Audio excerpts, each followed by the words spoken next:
आज जब मैं आपके बीच में आया हूं तो मैं अपने साथ केवल एक ही भाव लेके आया हूं। हमारा और आपका एक रिश्ता है। आप भी भारत माता की और हम भी भारत माता की जय बोलते हैं। ये हमारे एक देश का कुल गोत्र है। इस देश की आबादी तो भले ही 142 करोड़ से ज्यादा है, लेकिन देश की सेना तीनों तरह की मिला लो तो केवल 13.5 लाख है। लेकिन 13.5 लाख सेना दुनिया के किसी भी देश का मुकाबला करने में सबसे सक्षम है। ये हमारा गौरव, और इस गौरव के लिए ये गांव धन्य है जिस गांव में आते ही देशभक्तों की शहादत को नमन करने का मौका मिल जाए तो ऐसा लगेगा कि जीवन धन्य हो गया। हमारे अपने पूजे न गए शहीद तो जवानी बांझ होती है। ये हमारे श्री कृष्ण सरल ने वर्षों पहले लिखा है। हमारे अपने वीरता के लिए नमन करना देवी देवताओं से भी बढ़कर होता है। मुझे इस बात का आनंद है, आज इस अवसर पर जब मैं चुनाव की बात कर रहा हूं तो मुझे लगा कि अलगाववाद, आतंकवाद का तो खात्मा हुआ है। हमारे सभी सेना के जवानों ने लगातार घर में घुस घुस के मार करके इस देश के साथ कश्मीर के अंदर भी शांति, एकता, भाईचारे का वातावरण बनाया है। लेकिन अब आपकी तरफ से आप याद रखना, भूलना मत, आप सबको याद करो भगवान कृष्ण का वो काल जब भगवान कृष्ण ने अपने भाई अर्थात शिशुपाल के घटनाक्रम को याद करो। शिशुपाल उनकी बुआ जी का लड़का था और बुआ जी के लड़के के कारण से ये बुआ जी को मालूम पड़ गया कि कृष्ण के हाथों इसका वध होगा, इसकी हत्या होगी। तो बुआ ने कहा, कृष्ण ये तुम्हारा भाई है, इसको माफ कर दो। तो कृष्ण भगवान ने कहा था, बुआ बात तो सही है, मैं माफ कर दूंगा, लेकिन माफ करने की कोई तो सीमा होगी। उन्होंने कहा, मैं इसको माफ करता हूं 100 बार तक, 1 2 3 4 100। लेकिन याद रखना, जैसे ही 101 हुई तो उसके बाद मुझसे मत कहना। ऐसे ही हमने बहुत दिन तक नेशनल कॉन्फ्रेंस, कांग्रेस, सबकी सरकारें बना के देख ली। अब इनकी 100 की गिनती पूरी हो गई। जैसे 1 तारीख आए आप अपनी उंगली ऊपर करना, जैसे भगवान कृष्ण ने अपनी उंगली बचा के चली थी। जैसे ही 100 पूरा हुआ तुरंत सुदर्शन चक्र धारण किया और कहा कि सुदर्शन चक्र अपना काम करो। वो घूमता हुआ गया, ध्यान से शिशुपाल नीचे।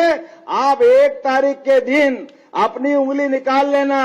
सारे पाप का हिसाब चुकता करने के लिए मतदान केंद्र पे जाना, अपनी उंगली दबाना, ध्यान से इनके सारे पाप का हिसाब चुकता हो जाएगा। दुनिया के अंदर चुनाव के ऊपर कितना बड़ा पुल, दुनिया का सबसे बड़ा पुल अगर कहीं बना है तो वो लकड़ी के पुल वाला जमाना गया। दुनिया देखने आएगी कि भारत की टेक्नोलॉजी क्या है और भारत के अंदर शासन करने वाले का दिल कितना बड़ा है। 56 इंच का सीना नरेंद्र मोदी जी का ऐसे ही नहीं कहलाता है। लगातार आप बताइए, ये जिस तरह से मैं घुसा हूं जम्मू से, वो जो 2 साल से भी कम समय में दिन और रात ये ब्रिज जो बन रहा है, ये रोड बन रहे हैं, ये रोड आपके लिए नहीं है, ये आपके साथ देश का संबंध जीवन भर जुड़ा रहे उस दरवाजे को खोलने वाले विकास की इबारत है, जिसके माध्यम से यहां की प्रतिभा पूरे देश में आए जाए, पूरे देश के लोग यहां आए जाए और अपना अपना जो काम धंधा करना चाहे, जिस दिशा में बढ़ना चाहे। विकास के मामले में जम्मू कश्मीर पूरे राज्यों में सिरमौर बने। अब इस बात की आवश्यकता है, मुझे इस बात की बधाई देने की इच्छा हो रही है। 1857 वो अंग्रेजों के खिलाफ भारत का पहला युद्ध, उस युद्ध के पहले के दौर में भी 1852 से कई युद्ध के ऐसे मौके आए इस जम्मू कश्मीर के लिए। आज मैं 1947 के पहले की उस भारत को भी याद करना चाहूंगा। हमारे इस देश की सीमाएं अभी जो है उससे कई गुना बड़ी थी, लेकिन काल के प्रवाह में हमारे शासकों के द्वारा जो हमारे दुश्मन देश से आए थे, उन्होंने हमको लूटा, खसोटा, हमारे नोचा और हमारे बीच के जितने हमारे मान बिंदु थे उन सबको नष्ट भ्रष्ट करने का प्रयास किया। लगभग 1000 साल की गुलामी का काल आया। हमने किसी देश पे कब्जा नहीं किया, हम किसी देश पे चढ़ाई करने नहीं गए। हम तो जियो और जीने दो की भावना वाले लोग थे, हमारी अच्छाई को दुनिया में बांटने वाले लोग थे। लेकिन एक तरफा एक हाथ से ताली नहीं बजती है, ताली दोनों हाथ से बजती। हमारे लोग अपना बलिदान करने तो आगे बढ़े, लेकिन चालाक लोगों से निपटने के लिए थोड़े भोले पड़ गए। पृथ्वीराज सिंह चौहान ने 17 बार माफ करा था मोहम्मद गोरी को। यह हमारी अपनी भोलेपन की भावना थी। 17 बार, और एक बार उसका दाव लगा, उसने दूसरे क्षण देर नहीं लगाया। पृथ्वीराज सिंह चौहान के साथ जो किया है वो हमको याद रखना पड़ेगा।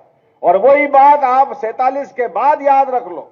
हमने सबने मिलजुल करके इस देश की आजादी की लड़ाई के बाद आजादी हासिल की थी, लेकिन केवल एक नेता कांग्रेस के बड़े, जो अपने आप को कश्मीर से तो जोड़ते थे, लेकिन कश्मीर की सही बात को समझने में कमजोर सिद्ध हुए, और उन्होंने एक ऐसी गलती कर दी जिस गलती के बलबूते पर 40,000 से ज्यादा लोगों के अपने प्राणों के बलिदान हुए।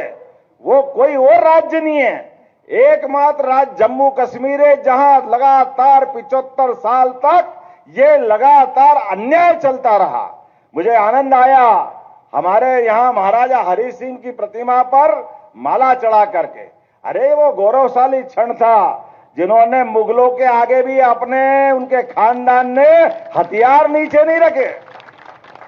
महाराजा रंजीत सिंह ने मार मार तक अफगानिस्तान के आगे तक अपने देश के दुश्मनों से मुकाबला किया।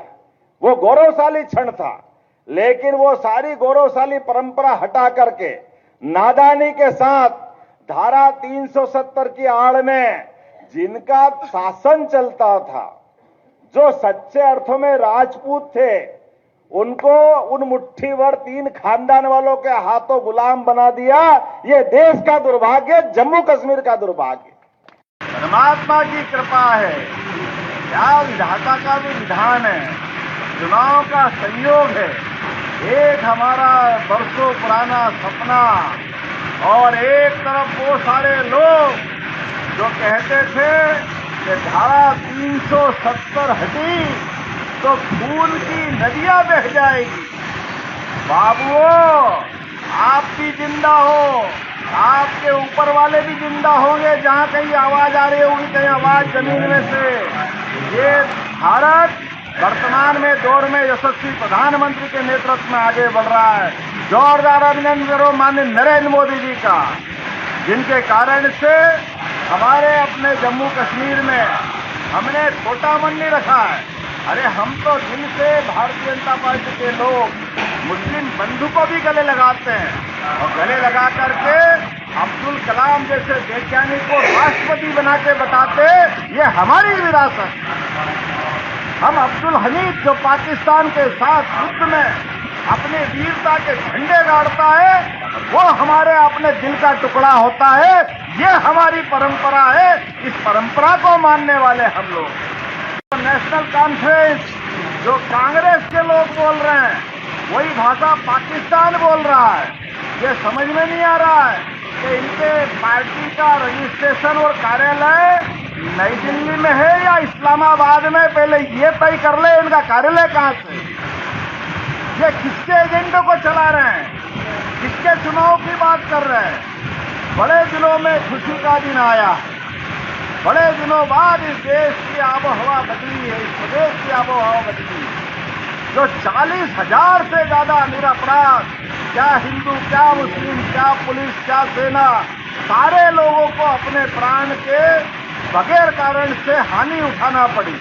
ये अगर कलंक किसके माथे है, तो ये कांग्रेस और उनके पुराने प्रधानमंत्री के माथे है, जिनने धारा 370 लगाई थी। देश की आजादी के लिए पूरा देश आंदोलित था, पूरे देश ने आनंद मनाया था, और पूरे देश की आजादी का आनंद लेते लेते जिनने पाप किया, उसके पाप का श्राद्ध करने का टाइम भी यही है। हम सबको याद रखना पड़ेगा।